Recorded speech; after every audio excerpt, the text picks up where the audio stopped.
Desculpa a demora de hoje, nós tivemos problemas técnicos, tá?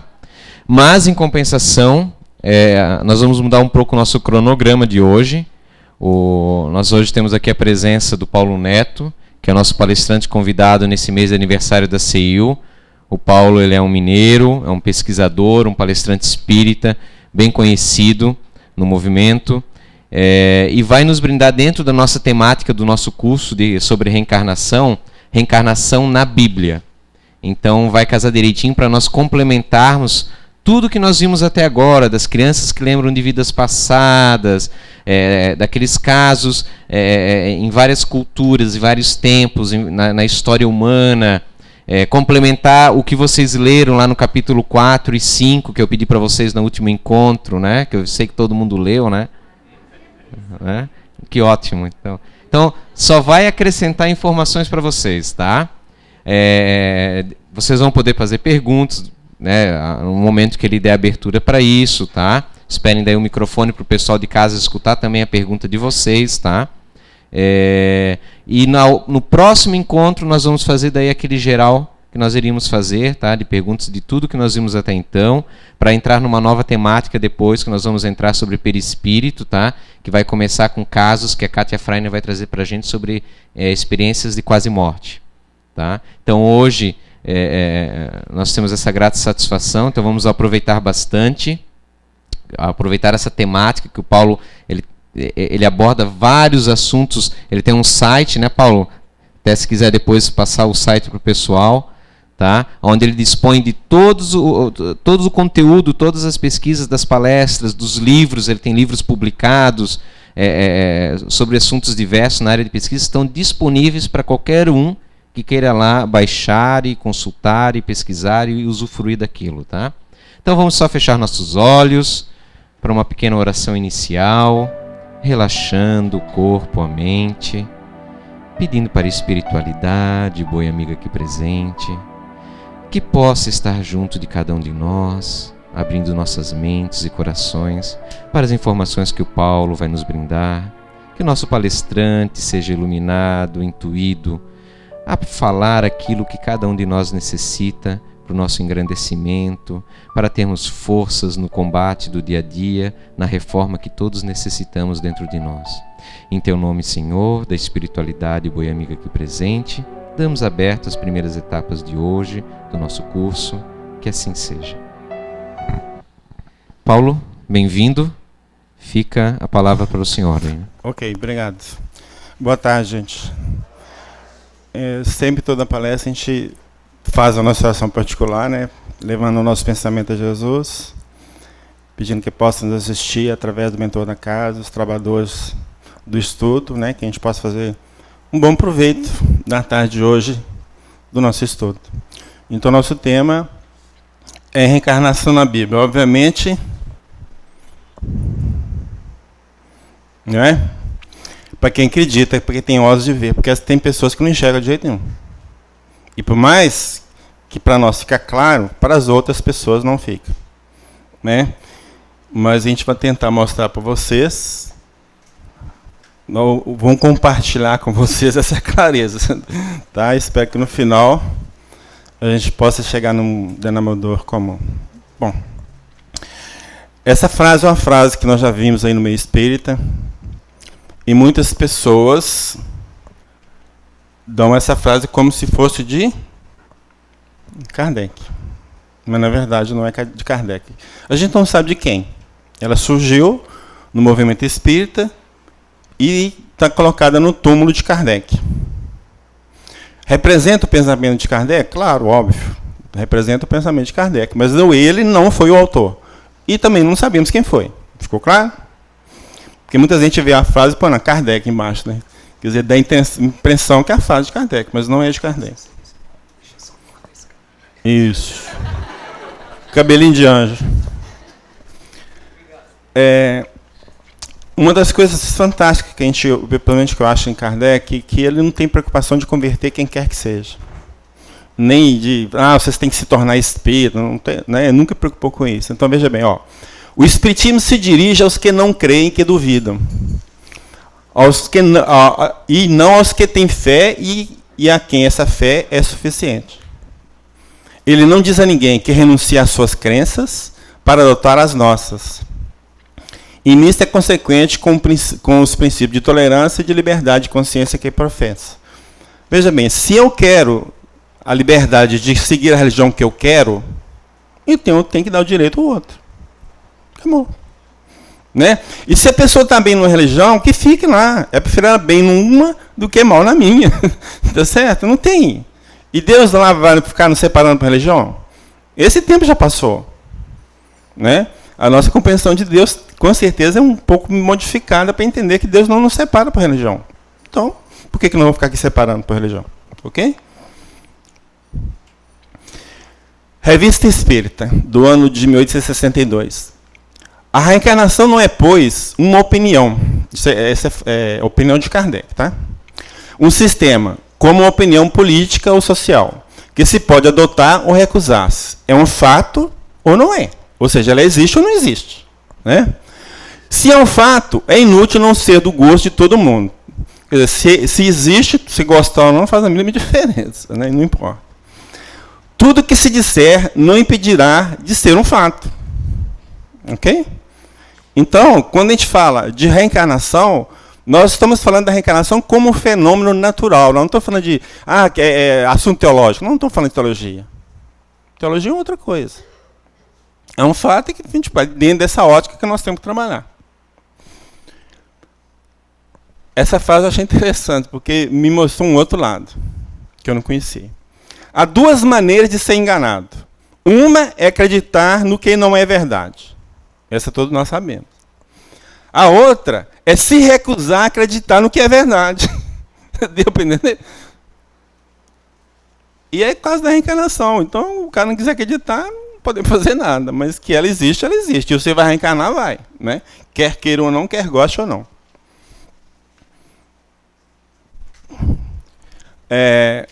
Deixa eu só ver uma coisa aqui.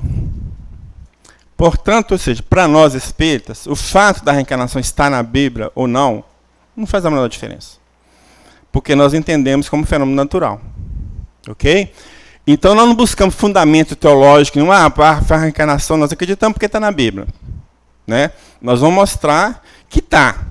Né? Mas por que nós temos a preocupação de mostrar que está na Bíblia ou não? É porque muitas pessoas combatem a reencarnação falando, não está na Bíblia, não existe. Então não é por nós. Ok? É por essas pessoas que ficam atacando a doutrina, principalmente na questão da reencarnação, falando, a reencarnação não está na Bíblia, então não existe. Vocês estão acreditando em coisa que não está na Bíblia. Nós vamos mostrar que está. Né? A te perguntar, a origem da crença dos espíritos na reencarnação seria pelo fato dela ter vindo dos espíritos, ou seja, nós acreditamos na reencarnação porque os espíritos passaram essa ideia? Kardec de novo. Revista Espírita. Se nós e tantos outros adotamos a opinião da pluralidade das existências, ou seja, da reencarnação, não foi somente porque ela nos veio dos espíritos. Não foi só porque veio dos espíritos. Mas porque nos pareceu a mais lógica. E que só ela resolve as questões até agora insolúveis. Então, a reencarnação, nós conseguimos entender por que uma pessoa nasce aleijada. Por que uma nasce rica e outra nasce pobre. Por que uma nasce com inteligência extraordinária e outra parece que não tem nenhuma. Né? Nós entendemos isso tudo de uma forma tranquila, sem ferir um senso de justiça, que é o mais importante. Né? Ou aquela ideia que Deus gosta desse, não gosta do resto. Né? Ok? Então, essas questões insolúveis do Espiritismo, ou a crença na reencarnação, resolve tranquilamente. O Kardec continua lá. Se viesse de um simples mortal, nós adotaríamos do mesmo modo. Então ele está falando, não importa a origem, ela tem lógica, então se viesse de um simples mortal, a pessoa comum aceitava. Né? E não hesitaríamos antes em renunciar às nossas próprias ideias. Não hesitaríamos antes em renunciar às nossas próprias ideias. Este é o grande problema nosso. Ou da grande maioria. Não queremos renunciar às nossas ideias para aceitar as outras. E nós temos a mente normalmente fechada. Então o que eu aprendi, que meu pai ensinou, que o outro me ensinou, então você tem como verdade e não aceita nada. Você não enxerga a verdade na sua frente. Então, para a gente aprender algo novo, você tem que desconstruir o que você sabe, porque senão você não vai aprender. Pode ser que o novo vai confirmar o que você já sabe. Ótimo. Mas também pode derrubar tudo. E você tem que estar pronto para aceitar esse novo, porque senão... Né? Do momento em que um erro é demonstrado, o amor próprio tem mais a perder do que a ganhar, obstinando-se numa ideia falsa. Então, se eu demonstrei que uma coisa é errada, e se eu fico insistindo, isso é orgulho puro. Você só tem a perder se ficar mantendo com essa ideia. Então, se você provou que aquela ideia é verdadeira, então, o que o bom senso pede? Que a gente mude de ideia. Ok? Do mesmo modo, teríamos repelido, embora vindo dos espíritos, se ela nos parecesse contrária à razão, como repelimos muitas outras. Então, Kardec, o primeiro ponto que fez ele aceitar a reencarnação foi a lógica. Então ele diz, se não tivesse lógica, eu não ia aceitar. Pode vir de quem for, que eu não estou nem aí. Não aceito. E essa é a proposta que ele traz para nós. Ou seja, se não tiver lógica, não aceita. Você vai só aceitar ou pensar em estudar a hipótese ser verdadeira, algo que tem lógica. Se não tiver, você não precisa nem perder tempo, não. Não tem lógica, pode jogar fora. Ficou claro? Porque sabemos, por experiência, que não é preciso aceitar cegamente tudo que vem de sua parte. Ou seja, de sua parte de quem? Dos espíritos. Então, hoje, infelizmente, aí eu posso falar do movimento espírita, que tem pessoas que aceitam não veio do espírito tal, eu aceito. Não é assim, não foi isso que Kardec nos falou. Não importa qual espírito que passou a mensagem, nem qual médium. Ok? Porque todos os médios estão sujeitos a obsessões. Todos. Não salva ninguém. Então, num momento de fraqueza, ele pode captar um pensamento equivocado e passar, e porque ele veio de fulano, todo mundo está aceitando. Deu para entender? Então, nós temos que tomar cuidado. Lógica na frente. Ok? Então, vamos lá. Aqui só destacando a frase, né? O amor próprio tem mais a perder do que a ganhar, obstinando-se numa ideia falsa. Então, veja bem que interessante. E nós vamos reconhecer, claro, que a palavra reencarnação não tem na Bíblia. Se você procurar reencarnação, você não vai achar. Ok? Mas, de igual modo, a palavra trindade também não tem, e o pessoal acredita. Interessante, né? Fala que não acredita na reencarnação porque a palavra reencarnação não está na Bíblia, mas acredita na trindade que a palavra também não está na Bíblia. Então, peraí, vocês resolvam para mim o que vocês querem, para eu poder definir. Né? Agora, o que é mais curioso, que é mais fácil eu mostrar para vocês que tem reencarnação na Bíblia do que a trindade. Deu para entender? Então, vamos lá. Tem dois passos, duas passagens, que são tomadas como base para a trindade. Uma é Mateus 28, 19. Então diz lá. Ide, portanto, fazei discípulos em todas as nações, batizando-os em nome do Pai, e do Filho, e do Espírito Santo. Só que o que acontece é o seguinte. Alguns estudiosos nos passam a informação de que esse trecho, batizando-os em nome do Pai, do Filho e do Espírito Santo, é um acréscimo.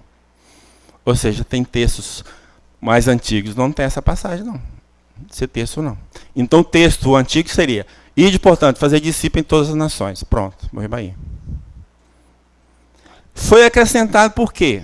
Porque em função de um concílio que começou a provar a questão da trindade, então precisou-se ajustar os textos bíblicos a esse conceito ou esse dogma que foi criado. Ficou claro? E como a maioria da gente não tem essa preocupação de sair procurando, né, pesquisando as fontes, a gente passa, não, está lá. Né? Mesmo assim, fala Pai, Filho e Espírito Santo, mas não está falando também os três são um só, não. Citou os três nomes. Mas e daí? Os três nomes só é pouca coisa. Pode, né? Ok? E outra passagem é assim, porque há três que é testemunho. Aí, entre parênteses, normalmente quando tem entre parênteses num texto bíblico é glosa, é uma coisa que foi acrescentada. No céu, o Pai, o Verbo e o Espírito Santo. E três são um só. Há três que testemunham na terra. O Espírito, a água, o sangue, esses três são um. Então, o texto... A versão original não tem essa parte em vermelho. Porque há três que é testemunho. O Espírito, a água, o sangue, e os três são só. Mas o que são só? O Espírito, a água e o sangue, não? Perceberam a diferença? Então a versão original do texto de João é essa aqui. Deixa eu ver se eu coloquei. Isso. Vamos pegar Marcos, nesse mesmo episódio, o que é que Marcos fala? Ide por todo mundo e pregar o evangelho a toda criatura. Não fecha com a primeira parte do texto de Mateus, não? Deu para entender ou não? A parte em preto. Então, o que nós falamos? Que a parte colorida foi um acréscimo. Não fica claro? Não fica evidente? Até mesmo considerando que os estudiosos dizem o seguinte, que Mateus usou o texto de Marcos como base. Então aí fica mais evidente que foi um acréscimo posterior. Ficou claro? Só que tem um negócio interessante nessa trindade. Porque outras culturas também acreditam em trindade, né? Nós temos os egípcios que acreditam na trindade, os hinduístas acreditam. Só que essas trindades, principalmente a cristã, ela não fecha com o conceito de trindade das trindades antigas. Porque a trindade antiga era o quê? Era uma família. Pai, mãe e filho. E a cristã, o que é? Alguém pode me explicar? Não tem. Deu para entender? Nós copiou errado, porque não é por aí. Pegou a ideia errada. Então, só para mostrar que a coisa não tem muito sentido, não tem lógica, né? Vamos lá. Nós sabemos, historicamente, né, pelo menos até certo ponto também, que é muito duvidoso, que os hebreus ficaram como escravos no Egito por volta aí de uns 430 anos. Ok? Esse período dá em volta de 12 a 14 gerações. Né? Então vamos imaginar, um povo subjugando o outro, que ficou, vamos pôr 12 gerações, né? 12 gerações ali, né? Será que lá na frente, a 13ª geração, tinha toda a cultura do primeiro que chegou lá atrás? Nem com muito esforço. Deu para entender? Então, fatalmente, os judeus, os hebreus, absorveram toda a cultura dos egípcios, ou toda ou quase toda, para não ser, né? Concorda? Então, não tem como. E aí, o que nós vamos encontrar nos egípcios? A ideia da reencarnação. Num papiro de Hunefer, acha essa aí. Ó, a verdade manifesta-se pelas encarnações. Então, com certeza, os judeus tinham que ter essa ideia também. Ok? É isso que a gente está querendo passar. Mas se a gente pegar a obra História dos Hebreus, do historiador Flávio José, que viveu do ano de 37 a 103 depois de Cristo. Então, pertinho mesmo, né, da época de Jesus. E nesse livro História dos Hebreus, ele fala de 3 classes, ou 3 seitas que existiam lá no judaísmo da época dele. Inclusive, pelo menos 2 delas são citadas nominalmente no Evangelho. Seriam os essênios, os saduceus e os fariseus. Então, vamos pegar... E o Flávio José era fariseu. E já adiantando, Nicodemos era fariseu. Tá? Nós vamos falar de Nicodemos. Então, ele traz aqui... Nós tiramos aqui um trecho do que ele fala dos fariseus, só para vocês verem como é que a coisa é interessante. Então, ele está falando lá, Flávio José, que os fariseus, eles julgam que as almas são imortais, que estão julgadas em um outro mundo e recompensadas ou castigadas segundo foram nestes viciosas ou virtuosas. Então tem um castigo, né? Que umas são eternamente retidas prisioneiras nesta outra vida, umas ficam presas lá, e o que acontece com as outras? Retornam a esta. Essa o quê? Vida. Isso não é reencarnação, não? Obviamente que o conceito aqui de reencarnação é um pouco diferente do nosso, né? Porque o prêmio é voltar para a Terra, né? Aqui o prêmio é voltar para a Terra. O castigo é ficar preso lá, né? E já vi que nesse prêmio não é muito bom, né? Então, nós estamos preferindo ficar lá do que vir para cá, né? Mas, de certa forma, não deixa de ser o conceito de reencarnação, Né? Então fala assim, que os judeus não acreditavam na reencarnação. Não tem sentido. Nós podemos até falar assim, que eles acreditavam não da forma que nós entendemos, tudo bem. E de repente podia até falar assim, que não era para todo mundo. Ótimo, tudo bem. Até aí tudo bem. Mas falar que não acreditavam, é que não tem base. E aqui nós estamos falando de um historiador judeu. Então não tem como questionar. Não é um texto espírita que está defendendo a tese. Então, ok? Então agora vamos ver o que a gente pode encontrar na Bíblia aqui. Vamos lá. Óbvio que a ideia da reencarnação ela não está isolada, né? Tem outras coisas que são juntas, né, com a ideia de reencarnação, como o caso da preexistência. Ou seja, não tiver preexistência, não tem reencarnação. A lei de causa e efeito está intimamente ligada, né, à reencarnação, e a lei do progresso, obviamente. Ok? Então nós vamos tentar ver se a gente encontra esses três conceitos dentro da Bíblia, porque se não tiver, já fica difícil para sustentar a questão da reencarnação na Bíblia. Ok? Então a ideia nossa é essa. Preexistência. Jesus respondendo disse o seguinte, eu garanto a vocês, antes de Abraão existisse eu sou. Ou seja, antes da existência de Abraão eu já existia. Isso é preexistência ou não? João de novo e Jesus. E agora, Pai, glorifica-me junto a ti, como a glória que eu tinha junto de ti antes que o mundo existisse. Opa! Então Jesus antecede a criação do mundo como ser existente. Preexistência. Ok? Em Efésios, que é a carta de Paulo, diz assim: bendito seja Deus, o Pai de nosso Senhor Jesus Cristo. Ele nos abençoou com toda a sua bênção espiritual no céu em Cristo. Ele nos escolheu em Cristo antes de criar o mundo, para que sejamos santos e sem defeito diante dele no amor. Tem como você escolher uma coisa que não existe? Tem? Eu só escolho uma coisa que existe. Se eu me escolheu antes do mundo ser criado, então significa que eu também vivi antes do mundo ser criado. Para poder me escolher. Faz sentido? Tô doido não, né, gente? Eu quero escrever. Lei de ação e reação, lei de causa e efeito, né?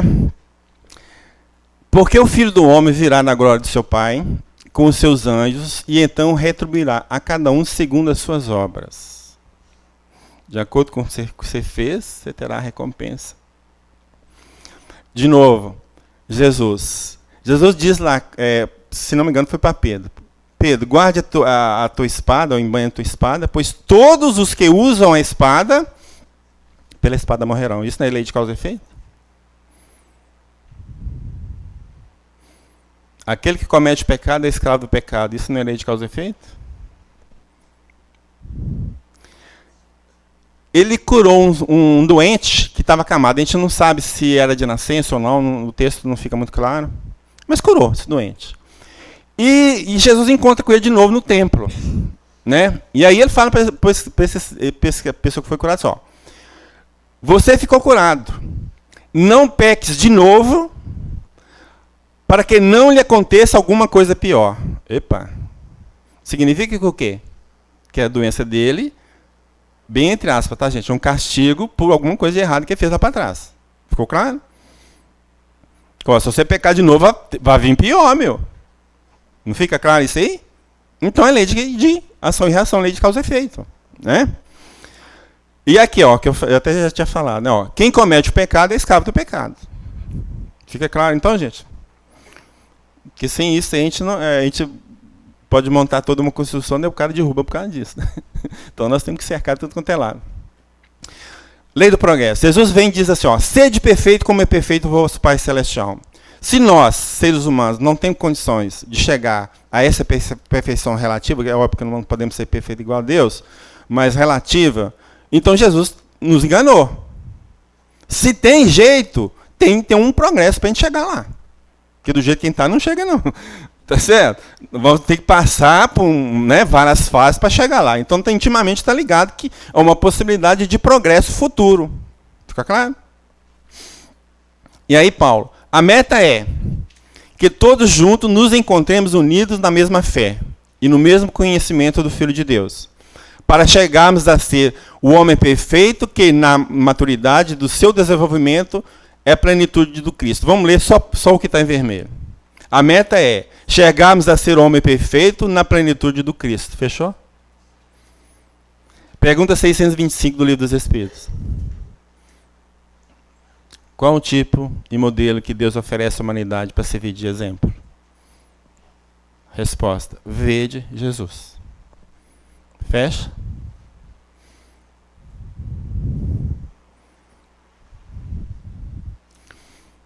Esse é o famoso diálogo de Jesus com Nicodemos.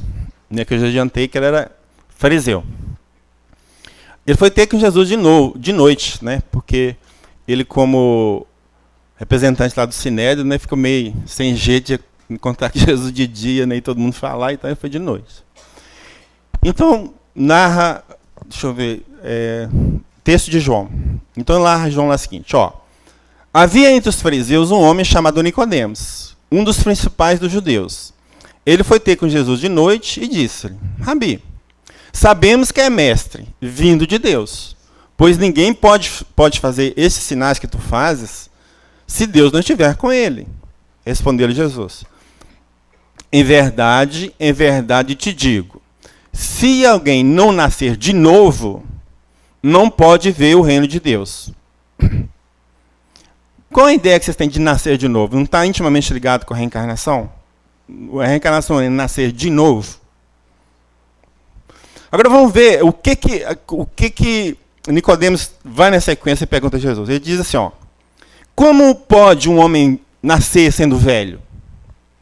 Porventura pode tornar a entrar no ventre de sua mãe e nascer de novo? Então entendeu que ele estava falando de reencarnação. Ele só não entendia qual o processo. Deu para entender? E esse texto eles usam muito para falar do batismo, né, como é que fala? Do nascimento espiritual, não sei o que tem. E alguns textos bistas podem procurar, em vez de nascer de novo, está nascer do alto. Porque é uma das traduções que pode se dar a palavra que usa aqui, que já anotem, você pode traduzir por do alto, mas dentro do contexto, principalmente dentro do que Nicodemos fará na sequência, só pode significar mesmo de novo. Senão não tem sentido o que ele está falando aqui. Deu para entender ou não? Então, se a gente colocar do alto, então isso aqui que Nicodemos falou não tem sentido dentro do texto. Né? Jesus respondeu: em verdade, eu te digo, se alguém não nascer da água e do Espírito, não pode entrar no reino de Deus. O que é nascido da carne é carne, o que é nascido do Espírito é Espírito. Não te admires de eu te haver dito: o necessário vos é nascer de novo. O vento sopra onde quer e ouves a sua voz, mas não sabes de onde vem nem para onde vai. Assim é todo aquele que é nascido do Espírito. Perguntou-lhe Nicodemos: como pode ser isto? Respondeu Jesus: tu és mestre em Israel e não entende essas coisas? Se vos falei de coisas terrestres e não credes, como crereis se vos falar das coisas celestiais? Reencarnação é coisa celeste ou coisa terrestre? Principais pontos. Se alguém não nascer de novo, ideia da reencarnação, fica claro. Como pode um homem nascer sendo velho? Então, para o final dessa fala de Nicodemos, nós percebemos que ele entendeu que Jesus estava falando de reencarnação, só ele não entendeu como que processava a reencarnação. É isso que o texto dá a entender. Se alguém não nascer da água e do Espírito, está vendo? Tá batismo. Não é isso que vamos falar? Tem nada a ver com o batismo. Porque a água é o símbolo da matéria. Nós estamos numa crise brava de água, então. Se acabar a água no mundo, uma hipótese absurda, claro, vai haver vida? Tudo morre. O reino vegetal morre, o reino animal morre e nós vamos atrás. Então, sem água, não tem vida. Nós literalmente nascemos da água, né? Não é? Então, essa que é a ideia. A água dá origem à vida material. Né? Ok, então?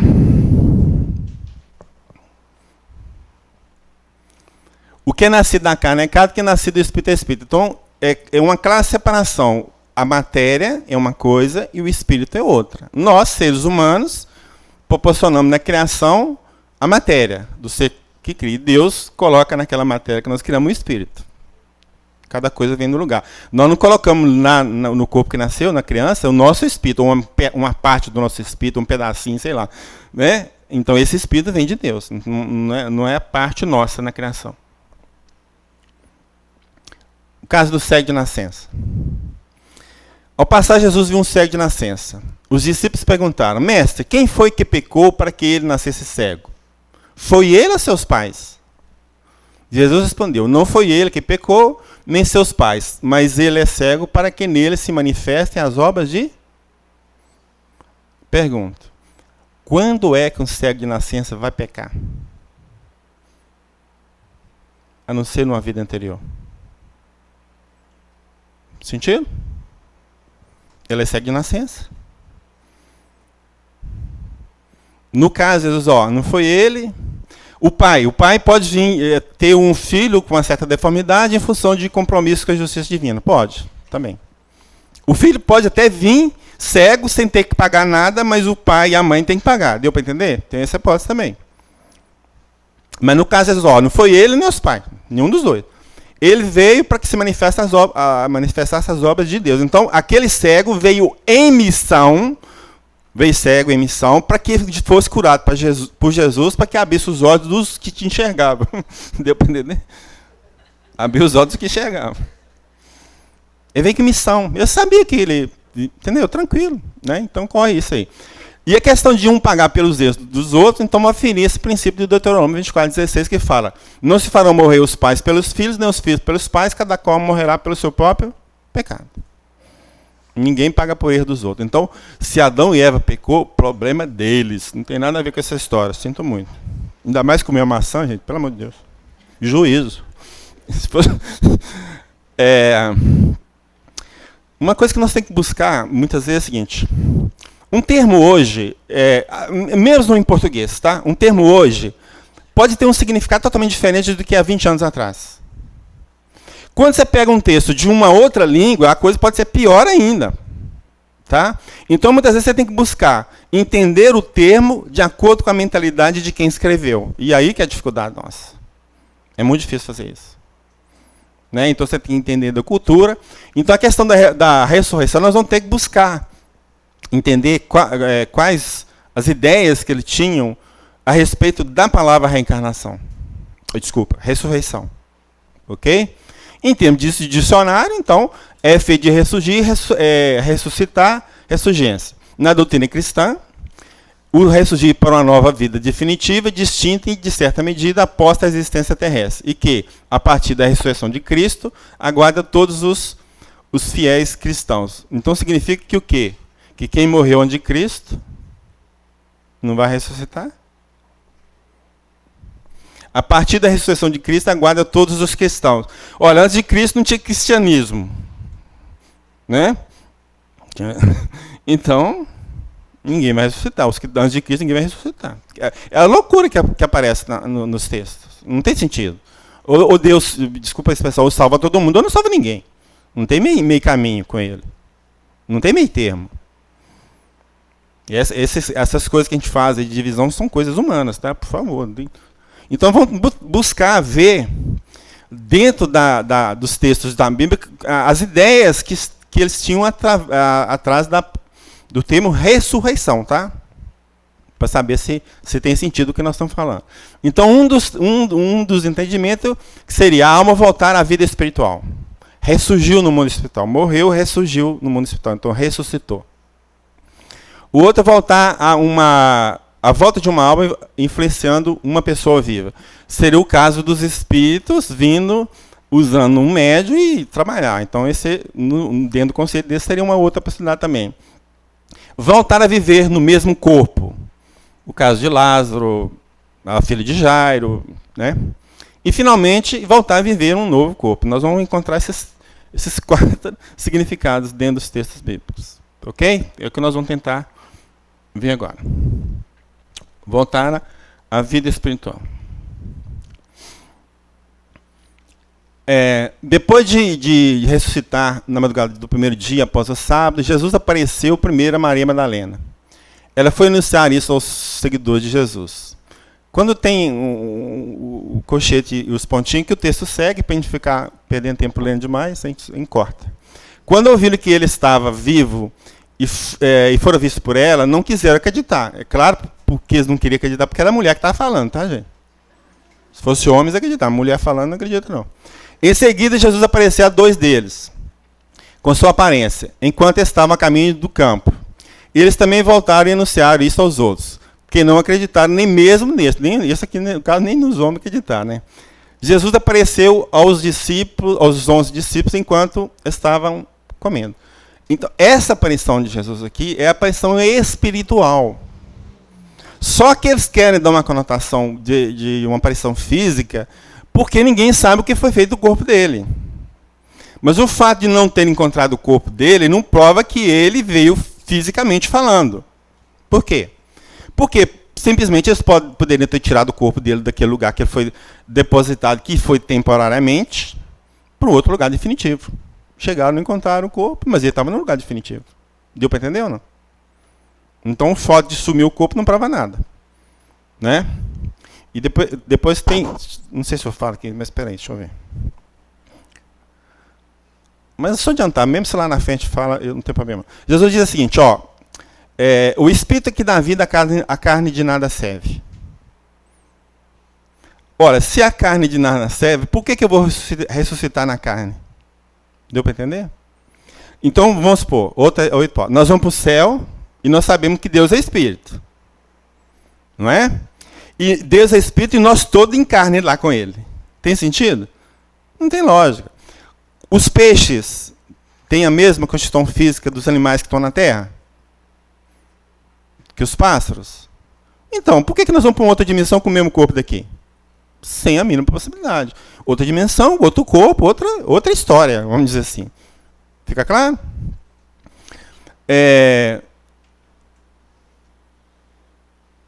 Aqui é o seguinte, tem uma lei lá de Moisés que obrigava a mulher a casar com o cunhado se o marido dela não tivesse deixado filho.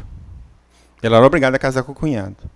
O filho que pudesse nascer daquele casamento seria considerado filho do primeiro e levava o nome do primeiro. Aí eles colocam uma situação para Jesus. Olha, essa mulher teve que casar com 7 por causa disso. Né? Do lado de lá vai ser mulher de quem? Né? Essa é a preocupação deles. Né? Vai dar um rolo danado a pessoa. E aí Jesus fala assim, ó, vocês estão enganados. Na ressurreição, os homens e as mulheres não se casarão, pois serão como os anjos do céu. Você conhece algum anjo material? Ou nossa ideia de um anjo sempre foi espiritual? Ficou claro?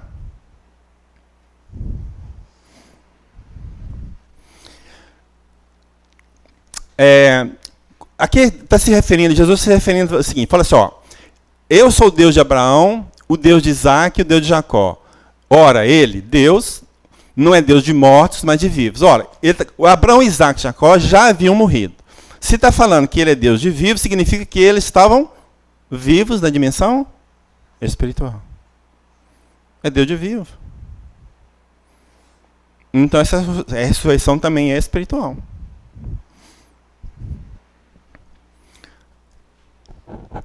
E quando aconteceu da morte de Jesus também, narra lá os textos, né, que os túmulos se abriram e muitos santos falecidos ressuscitaram, saindo dos túmulos depois da ressurreição de Jesus, apareceram na cidade santa e foram vistos por muitas pessoas. Também, se houve isso, né, é outra história, foi em ressurreição em espírito. Ninguém viu o corpo levantando da sepultura e aparecendo. E já se fizesse, ó, vazava todo mundo.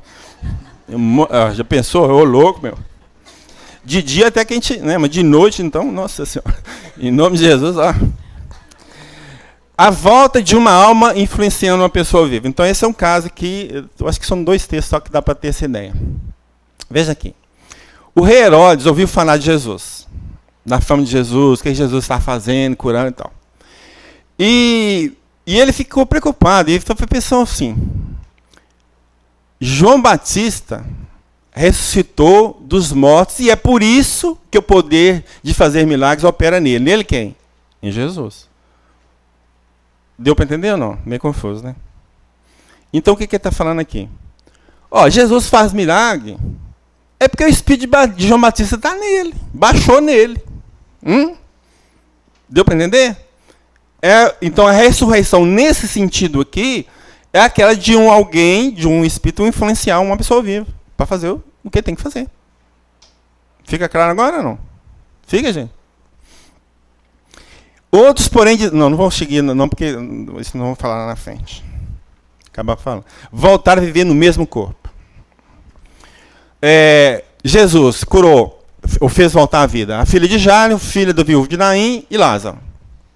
Pedro ressuscitou a jovem chamada Tabita. E Paulo ressuscitou um jovem menino chamado Eutico, está em Atos. Então são os casos que seriam da pessoa ressuscitar, mas voltando no mesmo corpo físico que ele tinha, no mesmo. Hoje, certamente, nós falaríamos que passaram por uma EQM. Sabe o que é EQM?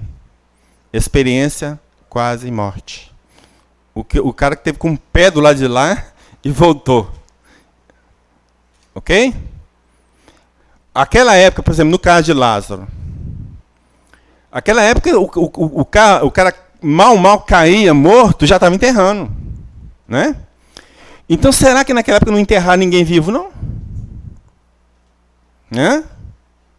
Se há pouco tempo com a medicina nossa, né, não muito avançada, nós enterramos gente viva? Já pensou na época de Jesus? Então o próprio Jesus diz, Lázaro não morreu. Ele afirma isso. Depois que ele recebe um aviso que Lázaro estava morto, ele demora 4 dias para chegar aqui. Amigo, hein? 4 dias para chegar lá.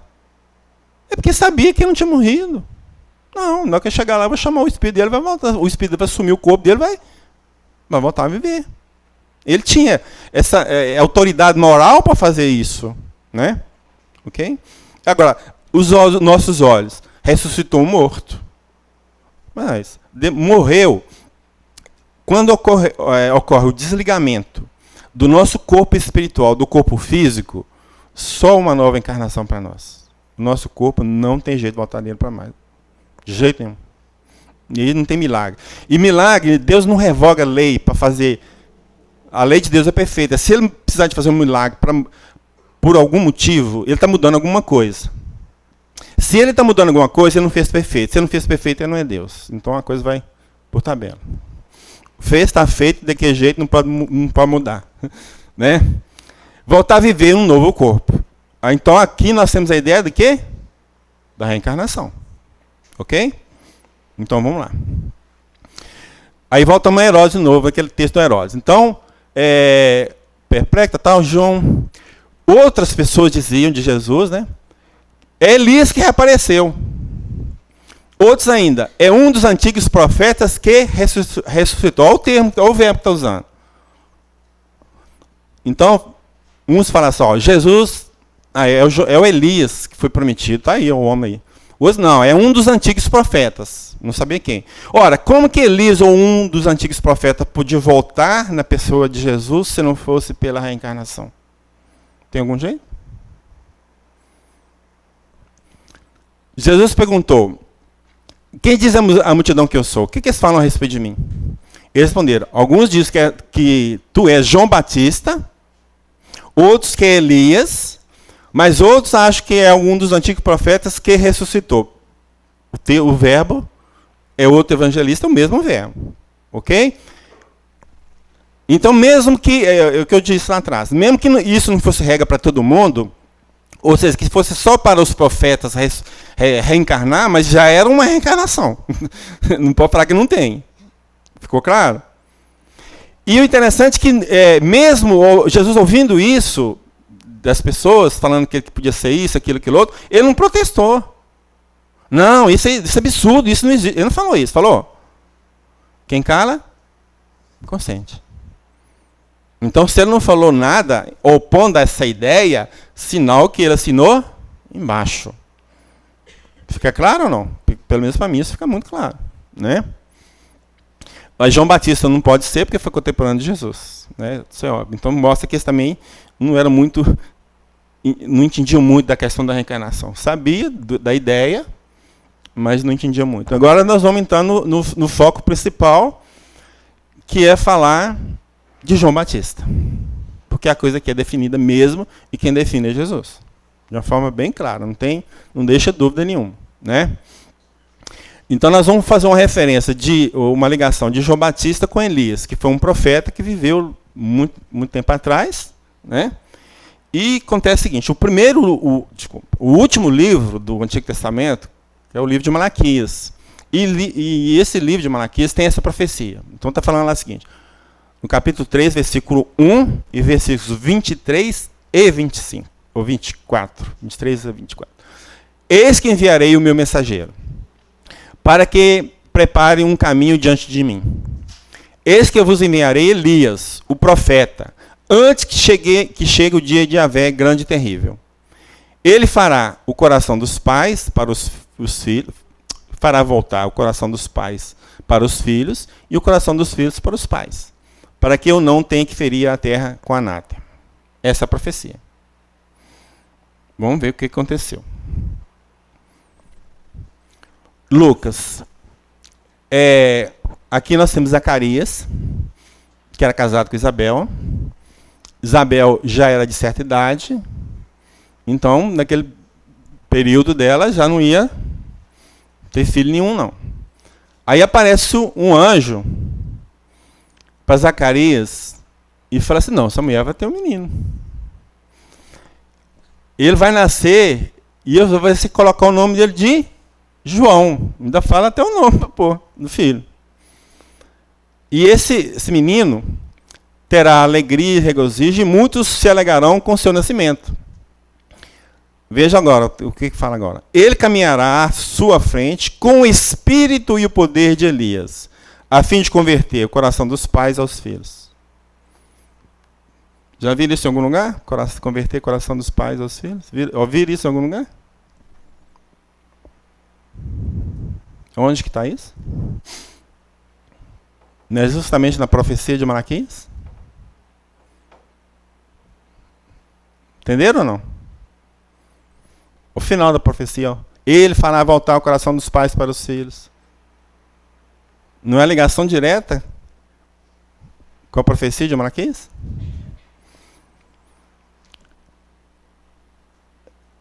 Olha o texto lá. E ele irá diante dele com o espírito. Lá, aqui fala. Deixa eu ver se eu volto aqui. O espírito e o poder de Elias. Olha, nós sabemos que os profetas, eles agem pelo poder de Deus. Então, se era um profeta, tinha que falar com o espírito e o poder de Deus e não de Elias. Agora, algumas Bíblias... Como é que tira isso aqui? Será que sai? E algumas Bíblias, então, para tirar aquela ideia do poder de Elias, eles mudam. Então, o espírito é a virtude de Elias. E aí você acha tudo quanto é jeito. Eles querendo fugir daquela ideia. Porque você está falando com o espírito e o poder de Elias, para você estar com o espírito e o poder de Elias, você tem que ser o próprio Elias. Ou seja, a reencarnação. Então eles mudam do termo para ficar meio assim vago, e quem lê não vai entender muita coisa não. Ok? Na outra tradução está lá, ele irá adiante no espírito e virtude de Elias. Quer dizer, nós temos três traduções, aliás, são três, e todas as três divergem daquele texto que nós lemos. Para tirar justamente aquela ideia do espírito e o poder de Elias. Porque o espírito e o poder de Elias só pode ser o próprio Elias. Ficou claro?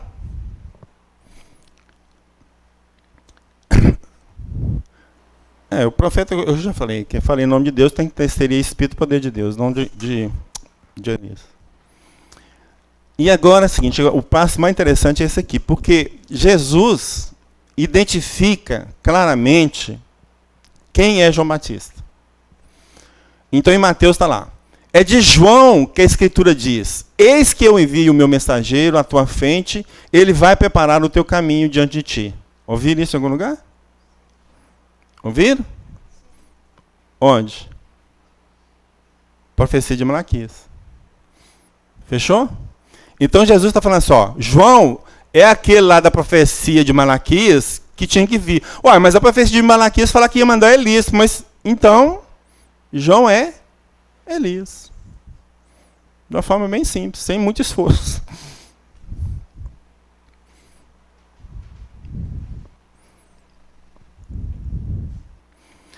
Veja bem, a frase, desde os dias de João Batista até agora.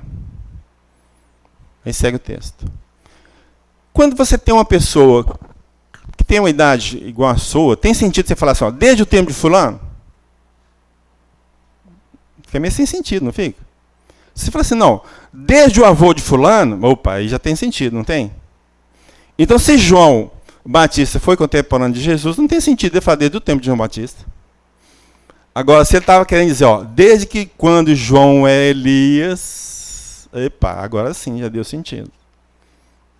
Percebe ou não a diferença? É porque sabia que João era Elias, então seria mais ou menos que ele falou assim, ó, desde o tempo de Elias isso foi acontecendo. Fica claro?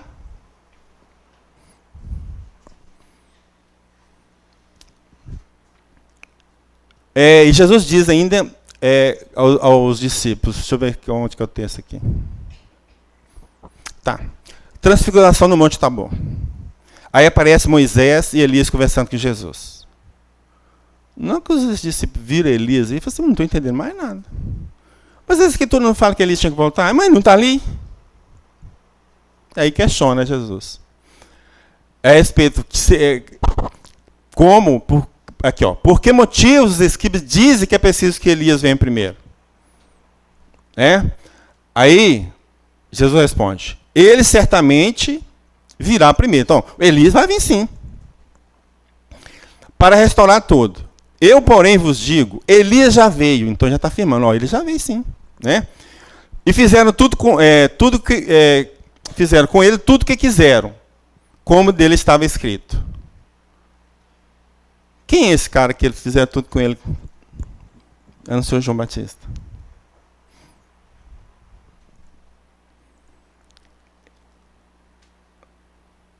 Isso aqui eu não vou falar, não. Vou pular. Porque eles argumentam que o Elias foi para o céu de corpo e alma, é outra história. Vamos pular isso aqui. Aqui, ó. Eu falei lá, Jesus lá. O Espírito é que dá a vida, a carne de nada serve. Deus é Espírito. Então imagina, essas duas, né, afirmações de Jesus, e você lá no mundo espiritual, com corpo e alma, Deus é Espírito, entendeu? É isso aí quem está falando. Paulo, primeira carta de Coríntios. Esse texto é um dos textos mais claros que tem no Novo Testamento e que define com que corpo nós iremos ressuscitar. E Paulo assim, deixa uma situação muito clara. Então ele começa lá. Todavia, alguém dirá, como é que os mortos ressuscitam? Com que corpo voltarão? A resposta dele, insensato. Aquele que você semeia não volta à vida, a não ser que morra. E o que você semeia não é o corpo da futura planta que deve nascer, mas simples grão. Então, estão fazendo uma comparação do nosso corpo com a planta. O mesmo acontece com a ressurreição dos mortos. O corpo semeado incorruptível é semeado incorruptível, ressuscita incorruptível. O corpo corruptível é o corpo físico. O corpo incorruptível é o corpo perispiritual. É semeado desprezível, mas ressuscita glorioso. É semeado na fraqueza, mas ressuscita cheio de força. É semeado corpo animal, ressuscita corpo espiritual.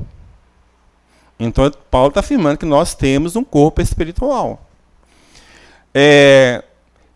Se existe um corpo animal, também existe um corpo espiritual. Eu lhes digo, irmãos, que a carne e o sangue não podem receber em herança o reino de Deus. O que ele está falando? O corpo físico não vai para lá, não. mas nunca vi um texto tão claro igual este. Né? E é aqui que ele trabalha aquela ideia, para cada situação dar um corpo diferenciado dos peixes, sabe? Ele trabalha isso aí, no texto dele. Então foi muito claro. Eu falei assim, nós temos dois corpos, o físico, o animal, que chama, e o espiritual. Quando você morre, o que ressuscita é o espiritual. Muito claro aqui. Quem vai lá para cima, para o céu, o reino de Deus, é o espiritual. Pronto.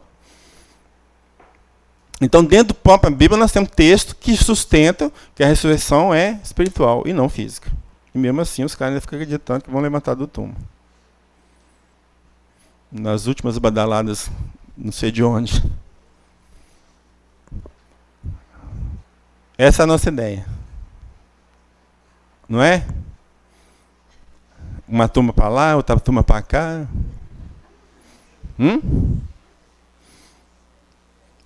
Eu bem assim, já pensou? Você no céu? Anos e anos a fio, escutando anjos tocando harpa, mesma história. Não.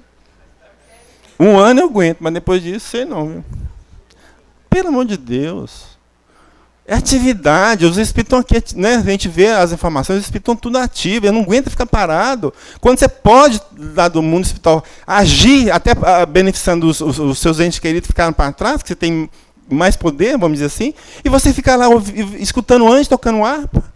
Ah, pelo amor de Deus, juízo, meu. Vamos trabalhar, né? Agora, por que é essa ideia nossa? Olha, você fica com uma coisa puxa a outra. Por que essa ideia nossa de estar no céu sem fazer nada? Por quê? De onde surgiu isso? Em contrapartida ao pecado de Adão, ao castigo de Adão. Ele foi condenado a trabalhar para sobreviver? Bom, então agora que eu morri, eu quero ficar à toa. Essa é a ideia, entendeu? A gente criou a contrapartida. Agora vamos ver uma pesquisa que nós descobrimos. Interessante. Que tem a ver com essa ideia de céu e inferno. Porque a ideia de céu e inferno, o que é? É contrária à reencarnação. Né? Não é isso? A opção que nos dão em relação à contrária à reencarnação. Então, na pesquisa feita em 2001, do Instituto Vox Populi, né, a pedido da revista Veja, fizeram várias perguntas às pessoas. Então perguntaram, acreditam no diabo? 44% dos católicos acreditam. 81% dos evangélicos também acreditam. Creem na vida eterna do paraíso? Opa, agora o negócio foi lá em cima, né? 84% acreditam no paraíso, os católicos, e 96% dos evangélicos. Agora vamos ver. Quando perguntaram para eles assim, e você acredita que vai para o inferno? Não achou um até agora. Mas beleza, que o inferno é para você, não é para mim, é para você. Não é... Aí é fácil acreditar, meu. É isso. Então é muito fácil acreditar no inferno desse tipo, que é sempre para o outro. Ué. É essa a lógica que eles têm que trabalhar aqui. Entendeu? Para mim, coisa mais sem lógica, não tem sentido. Aqui é a lista da bibliografia que nós trabalhamos. As imagens, eu sempre digo, dá a César o que é de César. A gente trabalha com as imagens, mostra de onde nós tiramos as imagens todas. E aqui está o meu site. Quem entrar lá vai ver essa primeira página, várias categorias, tá?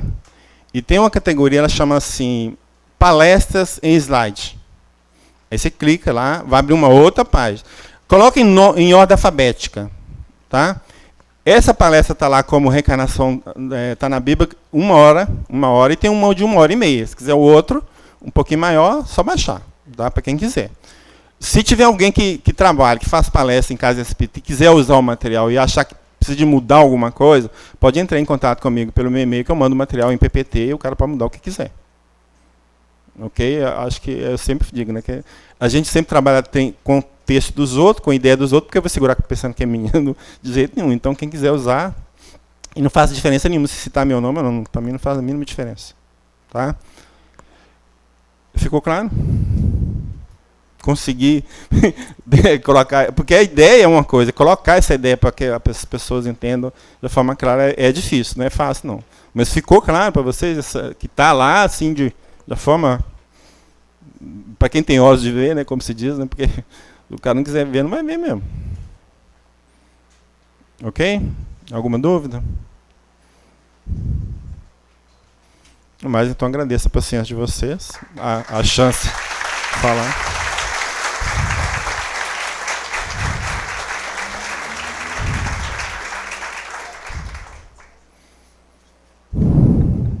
Obrigado, Paulo.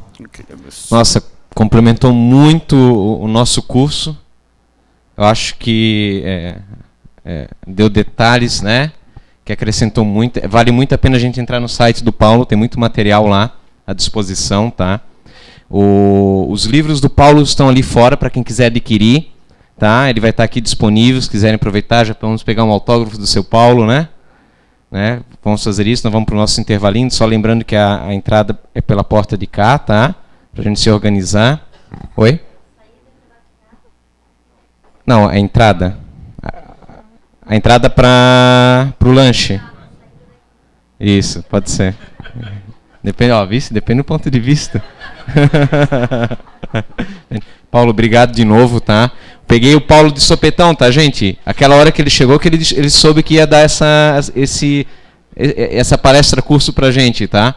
Então, assim, merece muito a nossa gratidão pela disponibilidade de estar aqui, de estar passando essas informações pra gente. Paulo, muito obrigado mesmo, tá? A gente agradece de coração e espero que aproveite a sua visita aqui conosco, que para nós está sendo muito importante. Obrigado de novo, tá? Gente,